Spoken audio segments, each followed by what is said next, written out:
I'm going to say something with love in my heart. Your friends might be one of the reasons why you can't get ahead in life.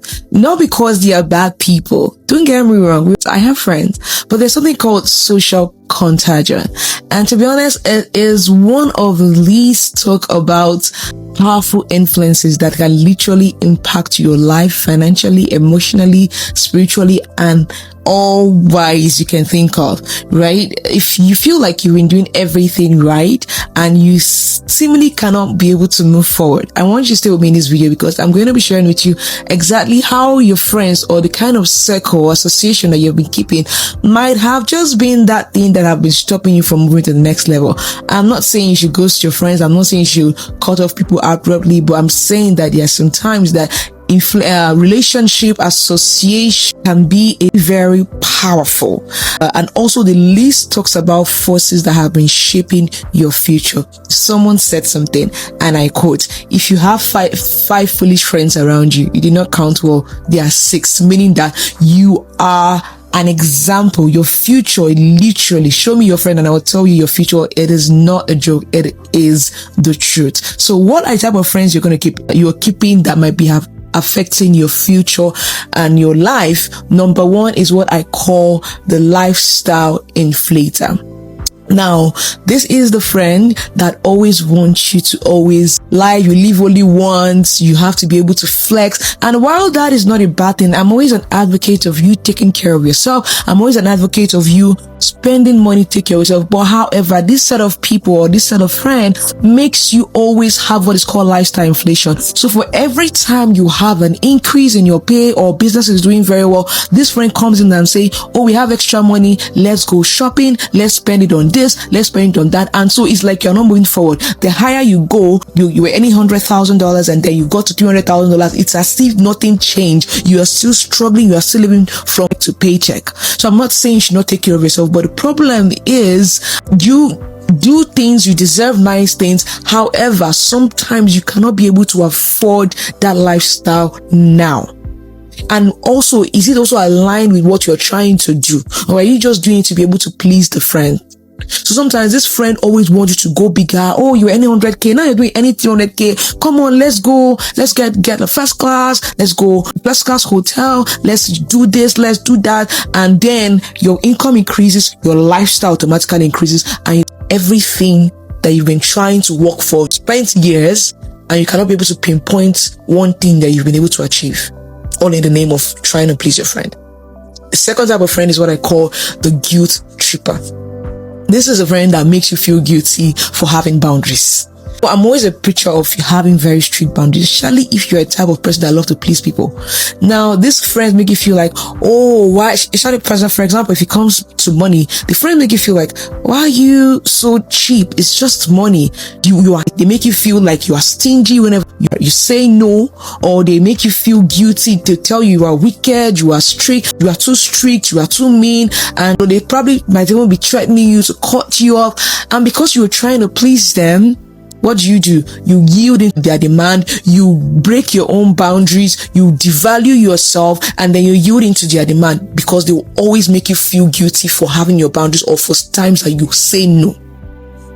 And the truth of the matter is, most times, because we want to feel accepted, because we want to feel, nobody likes rejection, right? You don't like people when they just threaten to leave, so you do everything to be able to please that person, and that is at the detriment of your future. The third type of friends that is most likely keeping you stuck is what I call the dream discourager. Now, the dream discourager is that one where you share your big dreams with, and they will always find ways to be able to discourage you. Sometimes they might even come in very sneaky. They might not discourage you outrightly. They will just begin to list all the possible failures. Now, don't get me wrong. You need people that can be able to tell you the truth. I'm not saying that you get friends that will always just hype you blindly and all of that stuff. But I'm talking about friends that will talk constantly, not every time, constantly talking you out of your dreams. There are times whereby you share your dreams with your friends and you say, this is what I want to do. Sometimes they would like, okay, you are good at this. Why don't you this is a good idea, but I think this can be done better. Or maybe I think based on what I've known about you over the years, you are better at this thing. So it's not, they would still channel you, not the type of person that say, why do you want to do a business? The market is risky right now. You should not start it. Just stick to what you know. And and all of those things. You talk about starting a business, they tell you the reason why that business is going to fail. You talk about buying real estate, they tell you that you cannot be able to afford it. They are not evil. Sometimes they themselves, they might have tried it before and it failed, and they're trying to protect you from it. Don't get me wrong. Sometimes they might just be scared for you, but sometimes at the expense of what? You end up living your own dream because your friends disapprove of it. You end up letting their fears get projected onto you. So I've had people come to me, oh, I wanted to do this. My friend said this, my friend said that. And then you end up not doing anything. And then years go by and you discover that I once had this dream. I was saying to one of my friends that is doing an amazing, he's a leadership expert right now, Jamie. I said to him when we spoke, I said, I'm not surprised with whatever it is you're doing now. I said, because everything that he's currently doing now, I think in 2017 or 2018-ish, we literally discussed it. Right? We literally discussed it. And that's what friendship is about. We share vision. At the time, he would tell me this is my dream, and I would tell him this is also my dream. And years went by, we were not really in touch anymore. And then we come back and we discover that both of us are doing amazing things in our lives. So that's what friendship are for. To share your dream, not where you were sharing me that you're like, are you sure? In a place like this, how do you want to be something like that? No, stop moving around with small-minded people. And that's what happens when you begin to move around with small-minded people who project their fears onto you. And then the fourth type of friend that might be holding you back is what I call the comparison trap setter. Now, this is a very powerful tool that even social media and even marketers use. This thing of comparison. There's this, when I say timelines that the society have set, that at this age you have to get this money, by 30 you have to be settled, by 25 a lady needs to be married, all of this thing. And the thing is, somehow it's social comparison is hardwired. Social comparison is literally hardwired into our psychology. We cannot literally help it.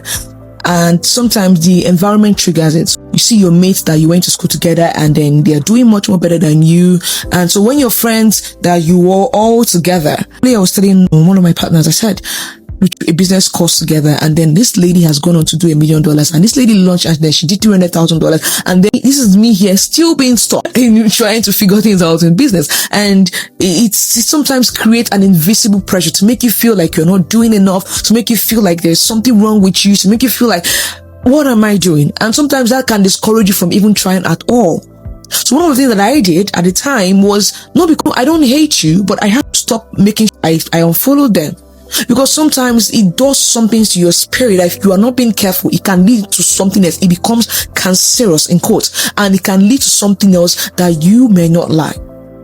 So when your group of friends are always posting vacation, new cars, their latest achievement, and logically you no longer feel among, and they make you feel like you don't feel among, and then sometimes what that does is begin to push you. Everybody has their destiny.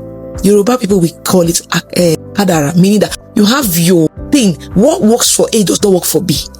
I believe so much in that. Sometimes somebody might get at 25, you too will get it. Someone gave a powerful analogy, and I won't forget. He said, this is more biblical now. He said, both David and Joseph were going to be great people.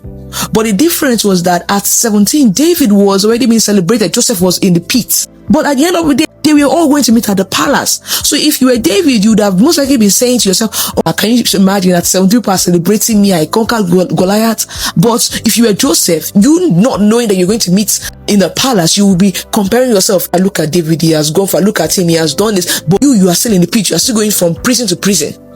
But at the end of the day, you all will meet in the palace. So if you are constantly surrounding yourself with such people where it makes you feel less than yourself.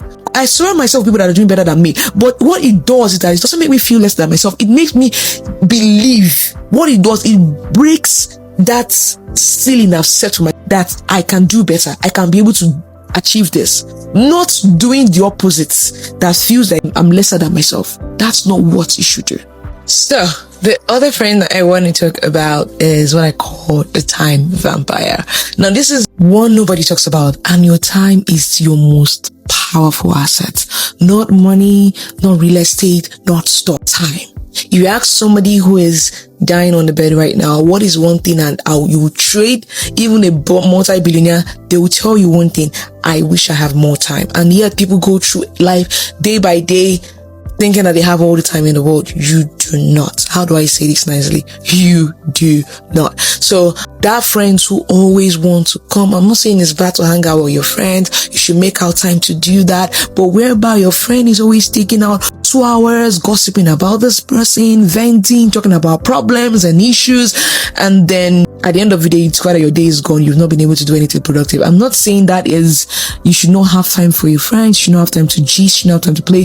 That is part of resting. But whereby constantly, every day, you are wasting so much time. They are not stealing money from you directly, but they are stealing something even worse, whereby they are taking your time, because every hour that you spend not in yourself, not building your business, not learning, not investing in your is a compounding loss. So I want you to protect your time the same way you protect your money, the same way you protect your energy.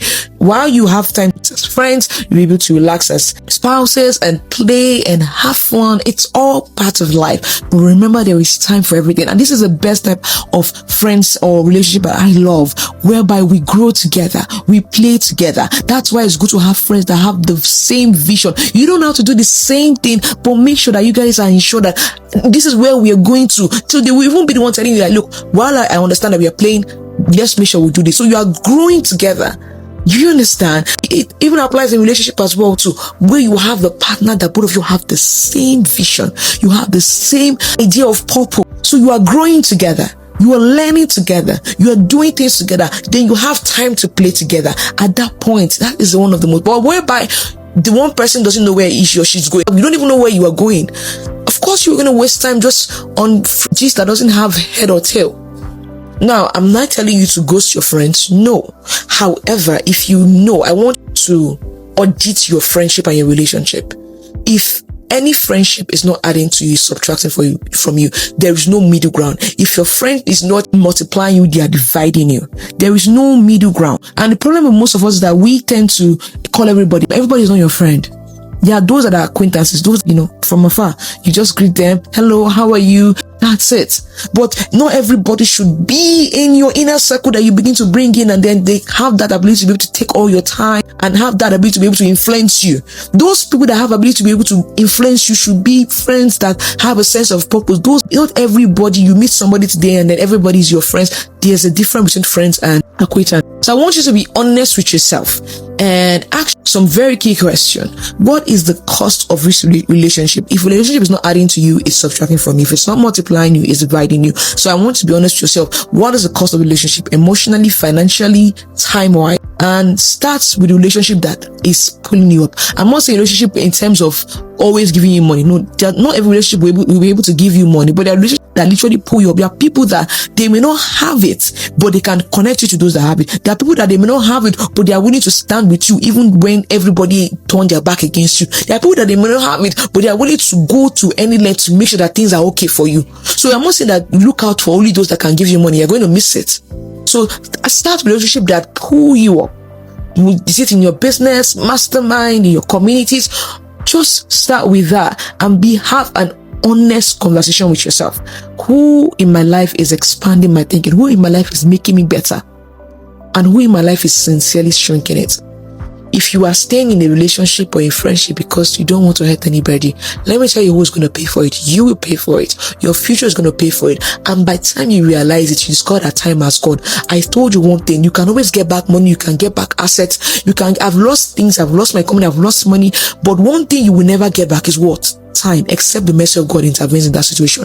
I'm not saying you cut people off appropriately, but I'm saying you decide who now gets most of your time and energy. And I want you to choose wisely. I'm going to see you guys in my next video.